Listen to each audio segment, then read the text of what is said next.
यवतमाळ जिल्ह्यातील झरी तालुक्यातील कोडपाखिंडी इथं आरबी घोडके कन्स्ट्रक्शन्स कंपनीचं खदान असून त्या खदानीमध्ये नियमबाह्य पद्धतीनं खोदकाम सुरू असल्याचा गंभीर आरोप करण्यात आला आहे। या संदर्भात शिवसेना तालुका संघटक दयाराम गेडाम यांनी नायब तहसीलदार राजेंद्र मसराम यांच्याकडे निवेदन देऊन चौकशीची मागणी केली आहे।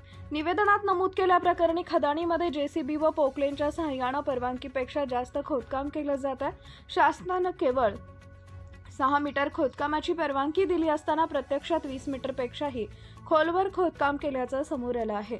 दररोज सुमारे 100 ब्रास मुरुम व गिट्टी तेलंगणा राज्यात अवैधपणे वाहतूक होत असून या ओव्हरलोड वाहतुकीमुळे झरी ते आंध्र सीमेवरील दिग्रस रस्त्यावर मोठमोठे खड्डे पडलेत। यामुळे वाहनधारकांना मोठ्या अडचणींना सामोरं जावं लागत असून अनेक लहान मोठे अपघात घडल्याचं समोर आलं आहे। शेतकऱ्यांची तक्रार आहे की खदानीमधील दगड व प्लास्टिकमुळे त्यांच्या पिकांचं मोठं नुकसान होत आहे। या संदर्भात यापूर्वी महिला शेतकऱ्यांनी तहसील कार्यालयावर तक्रार दाखल केली होती, मात्र त्यावर कोणतीही कारवाई झाली नाही। उलट कंपनी व काही स्थानिकांमध्ये व्यवहार झाल्याच्या चर्चांनाही उधाण आलं आहे।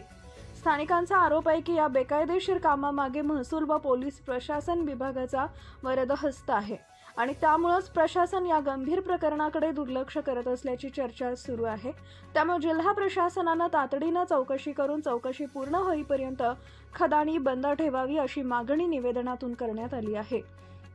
इंडिया न्यूज R7 संदीप सूरपाम, जिल्हा प्रतिनिधी, यवतमाळ। यवतमाळ जिल्ह्यातील आदिवासी तालुक्यातील कोडपाखिंडी गाव हे अगदी तहसील पासून 2 किलोमीटर आहे।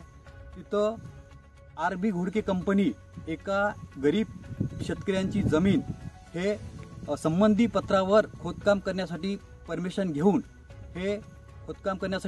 घेऊन शासनाच्या नियमानुसार 6 मीटर खोदकाम करायची परवानगी असताना या खदानवर मी दयाकर गेडाम शिवसेना तालुका संघटक याने भेट दिली असता इथं मला 20 मीटर खोदाई केलेले दिसले।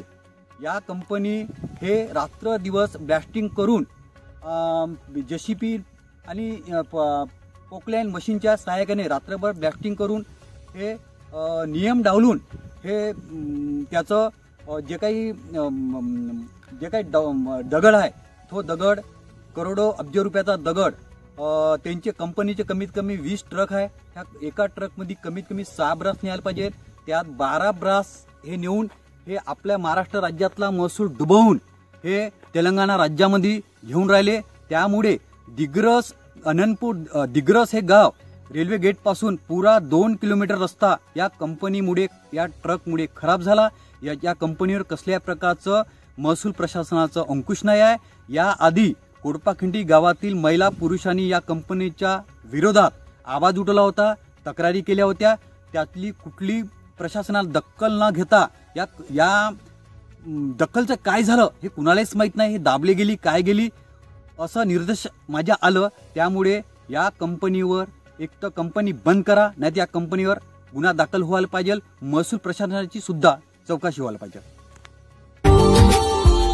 Subscribe now and press the bell icon. Never miss an update.